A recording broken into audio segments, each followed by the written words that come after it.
Good day, folks. It's Leon with Lost Creek Wholesale and Universal Feeders. Today I want to talk to you a little bit about adjusting your universal feeder. This feeder here beside me is our 6600 model in our Ultimate Series. Our Ultimate Series has a cover here on the end, which underneath that cover we have our patented adjustment system. To open that cover, you would pull a pin right here. You pull the cover out and lift it off. And underneath this cover, we have 4 ratchets. 2 ratchets here. Raise and lower and adjust the width of the bar on this side, and this is for the bar on that side. Here with the ratchets, we have a ratchet that is marked height and one that's marked width. And you'll see there's a W and an H stamped in the gold plate here behind your cover. At the bottom of these little indicator tabs, there's a 0. There's a 0 on the width and a 0 on the height. 0 is all the way closed. So if it's at a 0 on the width, it means that the lick groove is all the way tight, basically no feed can come out. And if it's on a 0 on the height that's shut down, no feed can come underneath it. So to raise that bar, all you would do is select the proper ratchet, ratchet it up to whatever notch you want. To adjust the width, you would run your other ratchet and change the width to whatever width you want.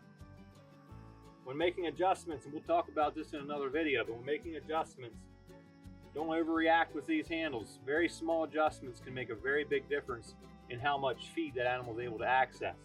So let's move around to the front of the feeder and I'll show you the adjustment bars. Again, as I said earlier, this is our Ultimate Series feeder. This gold bar we can both raise and lower this bar as well as move it back and forth. So what we want to do is we want to restrict the animal's access to the feed.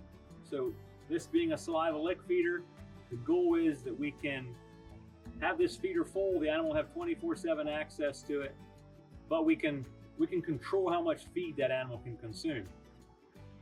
So we want to raise the bar just enough that the feed can flow underneath, and that's going to depend some on what type of feed you're feeding, whether it's a pellet, what size your pellet is, whether it's a cereal grain, depending what you got going on there. Then the width is really controls how much feed the animal's tongue can come in contact with. So if we the narrower we make this, basically the less surface area can come in contact with the feed, and the less the feed the animal is going to be able to get. Again, a saliva lick feeder, the goal behind it is that the animal licks the feed out of this little groove, and when the animal's tongue gets dry, the animal has to ultimately go back to grazing, go lay down, chew its cud, and it's going to have to make multiple passes at the feeder to be able to get its quota for the day. Sheep and goats, we can get down to a little less than a pound, and cattle down to like 5 or 6 pounds per head per day.